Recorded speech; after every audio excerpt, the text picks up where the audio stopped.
عیسیٰ علیہ السلام بنی اسرائیل میں مبعوث ہونے والے آخری نبی تھے۔ آپ علیہ السلام نے اپنی قوم کو خاتم الانبیاء محمد مصطفیٰ صلی اللہ علیہ وآلہ وسلم کی آمد کی خوشخبری دی۔ قرآن مجید میں ارشاد باری تعالیٰ ہے، اور جب عیسیٰ ابن مریم نے کہا، اے بنی اسرائیل، میں تمہارے پاس اللہ کا بھیجا ہوا آیا ہوں اور ایک پیغمبر کی جو میرے بعد آئیں گے جن کا نام احمد ہوگا، بشارت سناتا ہوں۔ عیسیٰ علیہ السلام کے بعد تقریباً 600 سال تک کوئی نبی نہیں آیا۔ پھر اللہ تعالیٰ نے ہمارے آقا سرکار دو عالم صلی اللہ علیہ وآلہ وسلم کو سارے جہانوں کے لیے رحمت بنا کر مبعوث فرمایا اور ان پر آخری آسمانی کتاب قرآن مجید نازل فرمائی۔ عیسیٰ علیہ السلام پر انجیل نازل فرمائی گئی تھی۔ ارشاد باری تعالیٰ ہے، اور ہم نے ان پیغمبروں کے بعد عیسیٰ علیہ السلام ابن مریم کو اپنے سے پہلی کتاب یعنی تورات کی تصدیق کرنے والا بنا کر بھیجا، اور ہم نے انجیل عطا کی جس میں ہدایت اور نور تھا۔ عیسیٰ علیہ السلام پر جب انجیل نازل ہوئی تو آپ علیہ السلام کی عمر مبارک 30 سال تھی، اور نبوت کے 3 سال بعد یعنی 33 برس کی عمر میں اللہ تعالیٰ نے آپ علیہ السلام کو آسمان پر اٹھا لیا۔ قرآن مجید کی 13 سورتوں میں مختلف ناموں سے عیسیٰ علیہ السلام کا تذکرہ موجود ہے۔ 26 مقامات پر عیسیٰ علیہ السلام، 23 مقامات پر ابن مریم، 11 جگہوں پر مسیح علیہ السلام اور ایک مقام پر عبداللہ کہا گیا۔ قرآن مجید کی 19ویں سورت سورت مریم عیسیٰ علیہ السلام کی والدہ محترمہ کے نام پر ہے، جس میں مریم علیہ السلام بنت عمران اور عیسیٰ علیہ السلام کا قصہ تفصیل کے ساتھ موجود ہے۔ اس کے علاوہ قرآن مجید کی 3 سورت سورت آل عمران مریم علیہ السلام کے والد ماجد کے نام سے منسوب ہے، جس میں مریم علیہ السلام کی پیدائش کا واقعہ بیان کیا گیا ہے۔ قرآن مجید کی 5ویں سورت سورت المائدہ میں اس کھانے کا ذکر ہے جس کی فرمائش عیسیٰ علیہ السلام کے حواریوں نے کی تھی۔ عیسیٰ علیہ السلام نے بارگاہ خداوندی میں دعا کی، جس پر آسمان سے مائدہ یعنی کھانے کے خوان کا نزول ہوا۔ سورہ مریم کی آیات 16 سے 35 کے درمیان عیسیٰ علیہ السلام کی پیدائش کا ذکر فرمایا گیا ہے۔ مریم علیہ السلام بیت المقدس سے متصل حجرے میں قیام پذیر تھیں۔ ایک دن وہ مسجد کے مشرقی کونے میں عبادت یا کسی اور مقصد سے تشریف لے گئیں اور پردہ کر لیا۔ امام قرطبہ فرماتے ہیں کہ وہ حسب عادت یکسوئی کے ساتھ عبادت الہی میں مشغول ہونے کے لیے حجرے کے مشرقی جانب کسی گوشے میں تشریف لے گئیں۔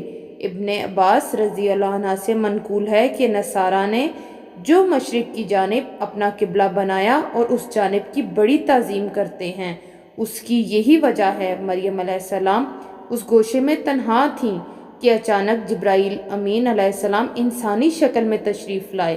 مریم علیہ السلام نے ایک اجنبی شخص کو یوں اپنے قریب دیکھا تو گھبرا گئیں اور کہنے لگیں، میں تجھ سے رحمان کی پناہ مانگتی ہوں، اگر تو اللہ سے ڈرتا ہے تو یہاں سے چلا جا۔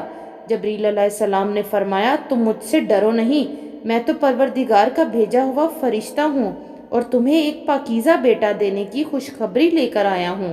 مریم علیہ السلام نہایت حیران اور پریشان ہوئی اور تعجب سے فرمایا، بھلا میرے ہاں بچہ کیسے ہو سکتا ہے؟ مجھے تو کسی انسان نے ہاتھ تک نہیں لگایا اور نہ ہی میں بدکار ہوں۔ جبرائیل علیہ السلام نے فرمایا، ہاں بات تو یہی ہے، لیکن اللہ تعالیٰ فرماتے ہیں کہ میرے لیے بہت آسان ہے، اور ہم اسے اپنی قدرت تخلیق کے لیے نشانی بنانا چاہتے ہیں۔ اس سے قبل ہم نے تمہارے باپ آدم علیہ السلام کو مرد اور عورت کے بغیر اور تمہاری ماں حوا کو صرف مرد سے پیدا کیا، اور اب عیسیٰ علیہ السلام کو پیدا کر کے چوتھی شکل میں بھی پیدا کرنے پر اپنی قدرت کا اظہار کرنا چاہتے ہیں، اور وہ ہے صرف بغیر مرد کے پیدا کرنا۔ دراصل اللہ تعالیٰ تو قادر مطلق ہیں، وہ جب جہاں اور جس طرح چاہیں پیدا کر سکتے ہیں۔ وہ بے جان چیز سے جاندار کو پیدا کر سکتے ہیں، اور جاندار سے بے جان بیٹے کی بشارت کے بعد جبرائیل علیہ السلام نے آپ علیہ السلام پر پھونک ماری اور وہاں سے چلے گئے۔ کچھ دن کے بعد مریم علیہ السلام کو بچے کی پیدائش کے آثار محسوس ہونے لگے۔ جیسے جیسے پیدائش کے دن قریب آتے جا رہے تھے، آپ علیہ السلام کی پریشانی میں بھی اضافہ ہوتا چلا جا رہا تھا۔ جب پیدائش کا وقت قریب آیا تو آپ علیہ السلام لوگوں کے خوف سے بیت المقدس سے تقریباً 9 میل دور جنگل کی جانب ایک پہاڑی کوہ سرات کی جانب چلی گئیں۔ یہی وہ جگہ ہے جو بعد میں بیت الحم کہلائی۔ جب درد زاہ شروع ہوا تو آپ علیہ السلام ایک کھجور کے درخت سے ٹیک لگا کر بیٹھ گئیں۔ زچگی کی تکلیف کی شدت اور دنیا والوں کے خوف نے آپ دیدہ کر دیا۔ کہنے لگی، کاش میں اس سے پہلے ہی مر گئی ہوتی اور لوگوں کی یاد سے بھی بھولی بھسری ہو جاتی۔ علماء فرماتے ہیں کہ انہوں نے موت کی آرزو اس لیے کی کہ وہ عزیز و اقارب، خاندان اور برادری اور لوگوں کو کس طرح مطمئن کر سکیں گی جبکہ کوئی ان کی صداقت کی تصدیق کرنے والا بھی نہیں۔ ان کی شہرت ایک نیک پارسا اور زاہدہ کے طور پر تھی، لہٰذا ان کے لیے یہ تصور ہی بڑا روح فرسا اور تکلیف دہ تھا کہ لوگ انہیں بدکار سمجھیں۔ ابھی مریم علیہ السلام انجانے اندیشوں اور وسوسوں میں گھری ہوئی تھی کہ جبرائیل علیہ السلام نے وادی کے نیچے سے آواز دی، اے مریم علیہ السلام، پریشان نہ ہوں، تمہارے پروردگار نے تمہارے قدموں تلے ایک چشمہ جاری کر دیا ہے، اور ذرا اس کھجور کے درخت کو ہلاؤ، دیکھو یہ تمہارے سامنے تر و تازہ کھجوریں گرا دے گا۔ اب تم اطمینان کے ساتھ یہ تازہ کھجوریں کھاؤ، چشمے کا پانی پیو اور بچے کو دیکھ کر اپنی آنکھیں ٹھنڈی کرو، اور اگر تمہیں کوئی انسان نظر پڑ جائے تو اشارے سے کہہ دینا کہ میں نے روزہ رکھا ہوا ہے، میں آج کسی شخص سے بات نہیں کر سکتی۔ اس وقت کی شریعت میں روزے میں کھانے پینے کے ساتھ بولنا بھی منع تھا۔ جبرائیل علیہ السلام کے اس پیغام سے مریم علیہ السلام کو اطمینان اور تسلی ہو گئی کہ اب میرا رب مجھے بدنامی اور رسوائی سے بچا لے گا۔ ابن عباس رضی اللہ عنہ سے مروی ہے کہ ولادت کے 40 روز بعد جب طہارت ہو چکی تو مریم علیہ السلام اپنے گھر والوں کے پاس واپس آئیں۔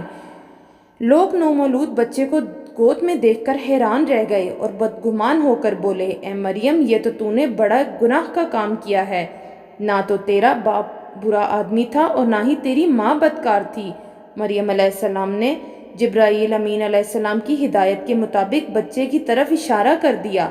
روایت میں ہے کہ جب خاندان نے مریم علیہ السلام کو ملامت کرنا شروع کیا تو اس وقت عیسیٰ علیہ السلام دودھ پی رہے تھے۔ جب انہوں نے لوگوں کی ملامت میں بھری باتیں سنی تو دودھ پینا چھوڑ دیا اور اپنی بائیں کروٹ پر سہارا لے کر ان کی جانب متوجہ ہوئے اور ان گشت شہادت سے اشارہ کرتے ہوئے فرمایا، انی عبداللہ، یعنی میں اللہ کا بندہ ہوں، اور پھر اللہ کی طرف سے نبوت اور کتاب ملنے کی خبر دی، اور اس کے بعد فرمایا، اللہ نے مجھے نماز اور زکوٰۃ کا پابند بنایا، اور جب تک میں زندہ ہوں مجھے اپنی والدہ کا حق ادا کرنے والا بنایا، اور مجھ کو سرکش اور بدبخت نہیں بنایا، اور اللہ کی سلامتی ہے مجھ پر، جب میں پیدا ہوا، جب میں مروں گا اور جب دوبارہ زندہ کر کے اٹھایا جاؤں گا۔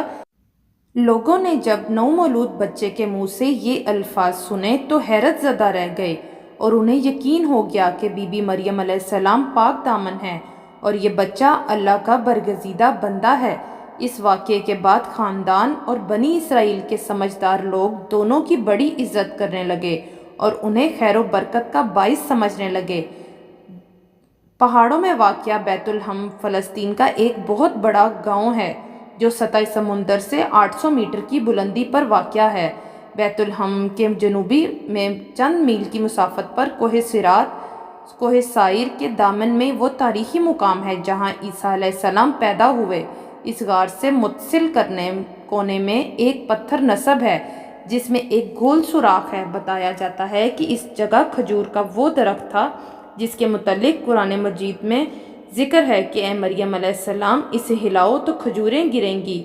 ابن عباس رضی اللہ عنہ سے مروی ہے کہ عیسیٰ علیہ السلام ابن مریم علیہ السلام گود میں بات چیت کے بعد کلام کرنے سے رک گئے تھے، پھر جب لڑکپن کو چھونے لگے تو اللہ تعالیٰ نے ان کی زبان پر حکمت اور دانائی کی باتیں جاری کر دیں۔ جب آپ علیہ السلام 7 سال کے ہوئے تو مریم علیہ السلام نے آپ علیہ السلام کو معلم کے پاس درسگاہ میں بھیجنا شروع کر دیا۔ عیسیٰ علیہ السلام بچپن ہی میں اللہ کی طرف سے الہام کردہ عجائبات کا نظارہ کرتے تھے۔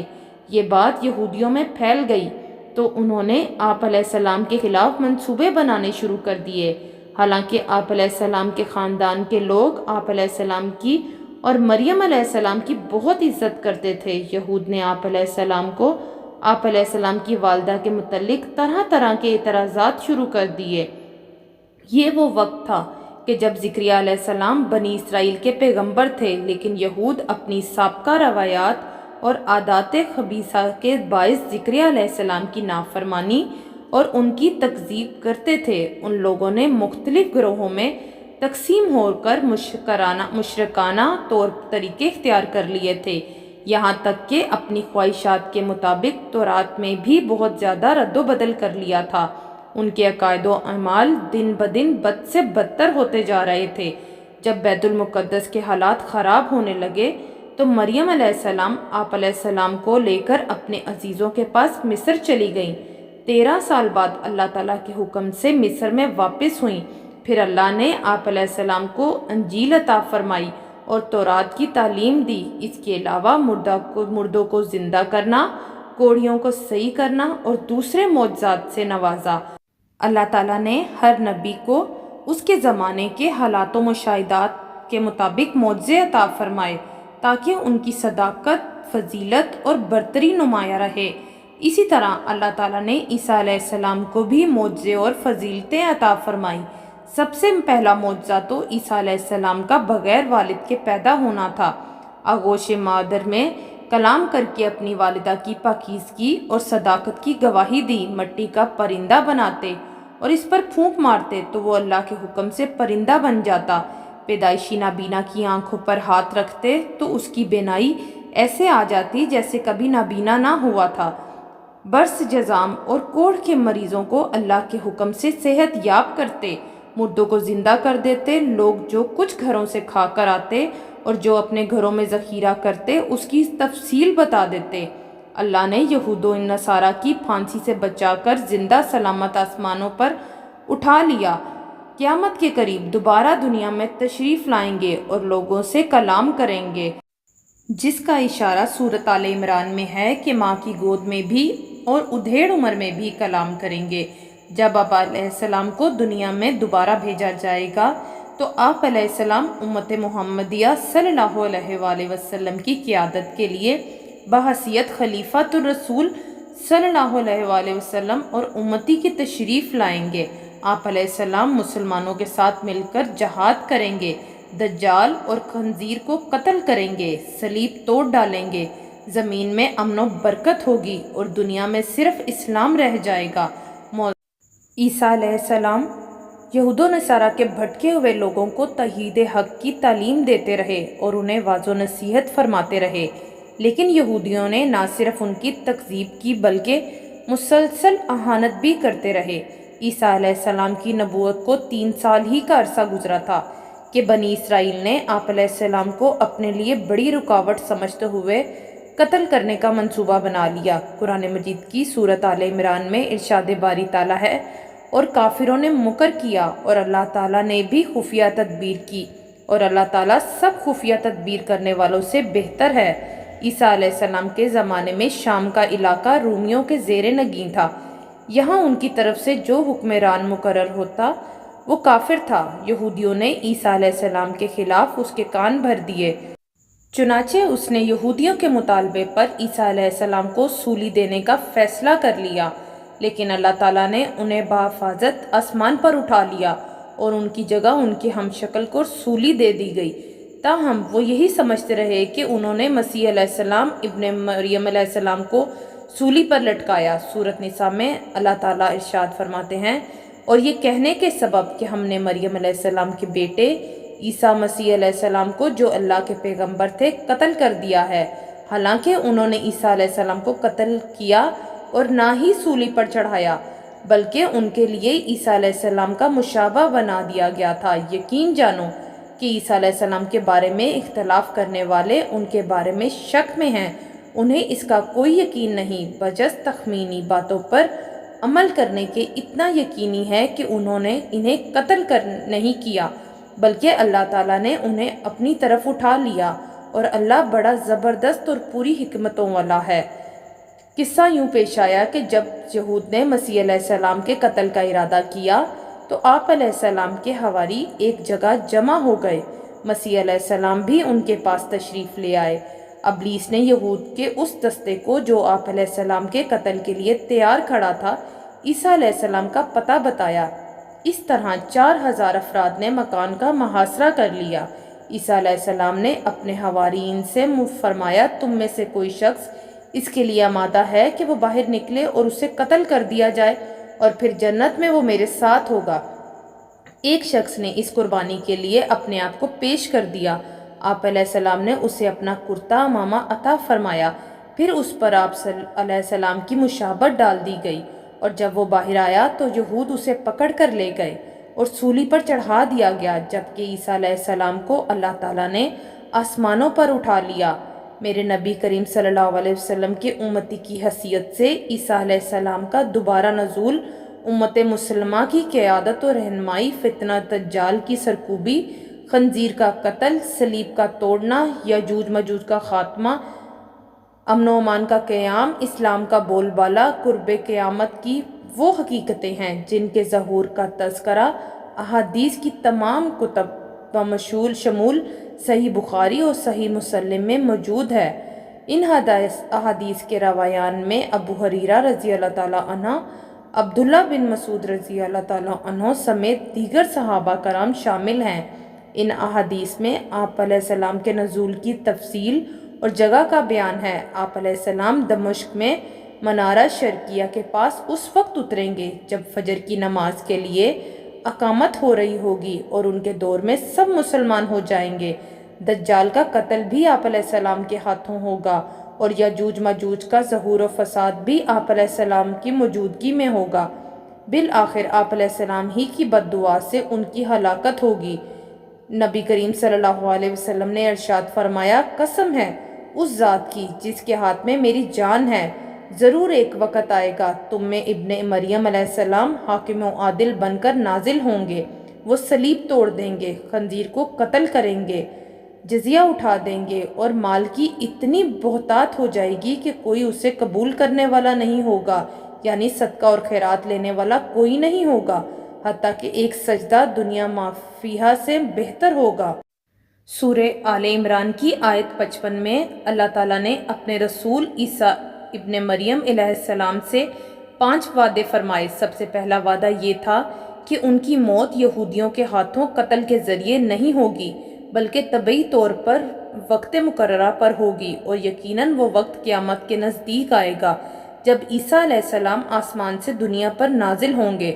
دوسرا وعدہ عالم بالا کی طرف اٹھا لینے کا تھا، یہ اسی وقت پورا کر دیا گیا۔ تیسرا وعدہ انہیں دشمنوں کی تہمتوں سے پاک کرنے کا تھا، وہ اس طرح پورا ہوا کہ نبی کریم صلی اللہ علیہ وسلم تشریف لائے اور یہود کے سب الزامات کی تردید کی۔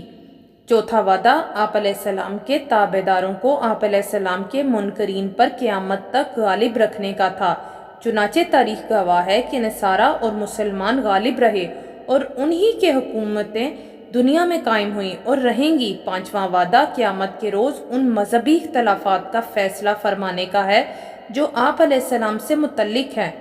نبی کریم صلی اللہ علیہ وسلم نے ارشاد فرمایا، جس رات مجھے آسمانوں پر لے جایا گیا تو میں نے موسیٰ علیہ السلام سے ملاقات کی۔ وہ متحرک اور جوش و جذبات والے تھے، ان کے بال کچھ گھنگریالے تھے، گویا شنو قبیلے کے لوگوں میں سے ہوں۔ میں نے عیسیٰ علیہ السلام سے ملاقات کی اور وہ درمیانے قد، سرخ و سفید چہرے والے تھے اور یوں لگ رہے تھے گویا غسل خانے سے نہا کر نکلے ہوں۔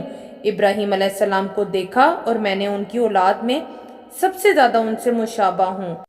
نبی کریم صلی اللہ علیہ وسلم نے ارشاد فرمایا، دنیا و آخرت میں عیسیٰ علیہ السلام ابن مریم سے سب سے زیادہ قریب تر میں ہوں، کیونکہ ہم دونوں کے درمیان کوئی اور نبی نہیں۔ جب وہ اتریں گے تم انہیں دیکھو تو پہچان لینا، درمیانے قد کے حامل، مائل بے سرخی و سفیدی بھرے جسم والے ہیں، گویا سر سے پانی ٹپک رہا ہے اگرچہ تری نیچے تک نہیں پہنچی۔ وہ تمام امتوں کو ختم کر دیں گے حتیٰ کہ ان کے زمانے میں صرف اسلام رہ جائے گا، اور زمین پر ایسی خوشحالی، برکت اور امن ہوگا کہ اونٹ اور شیر، چیتے اور گائیں، بھیڑ اور بکریاں ایک ساتھ چریں گے، بچے بچیاں سانپوں کے ساتھ کھیلیں گے، ایک دوسرے کو کوئی نقصان نہیں پہنچائے گا، جب تک اللہ نے چاہا یوں ہی ہوتا رہے گا۔ پھر عیسیٰ علیہ السلام وفات پائیں گے تو مسلمان ان پر نماز پڑھ کر انہیں دفنائیں گے۔ ایک روایت میں ہے کہ عیسیٰ علیہ السلام 40 سال تک دنیا میں رہیں گے۔ آپ علیہ السلام کو روضہ اطہر میں دفنایا جائے گا، جہاں ایک قبر کی جگہ باقی ہے۔ قرآن مجید میں انبیاء کرام میں سے سب سے زیادہ ذکر عیسیٰ علیہ السلام کا کیا گیا ہے۔ سورۃ آل عمران کے 11ویں رکوع میں حق تعالیٰ نے انبیاء سابقین کا ذکر ایک ہی آیت میں کرنے پر اکتفا فرمایا۔ اس کے بعد تقریباً 3 رکوع اور 22 آیات میں عیسیٰ علیہ السلام اور ان کے خاندان کا ذکر کیا گیا۔ عیسیٰ علیہ السلام کی نانی کا ذکر، ان کی نظر کا بیان، والدہ کی پیدائش اور ان کا نام، تربیت کا تفصیلی ذکر، عیسیٰ علیہ السلام کا بطن مادر میں آنا، پھر ولادت کا مفصل حال، ولادت کے بعد ماں نے کیا کھایا پیا اس کا ذکر، اپنے خاندان میں بچے کو لے کر آنا، ان کے طعن و تشنیع، نو مولود مسیح کو بطور معجزہ گویائی عطا ہونا، قوم کو دعوت دینا، ان کی مخالفت، حواریین کی امداد، یہودیوں کا نرغہ، زندہ آسمان پر اٹھایا جانا وغیرہ۔ قرآن و حدیث میں کسی نبی اور رسول کے حالات اس تفصیل سے بیان نہیں کیے گئے۔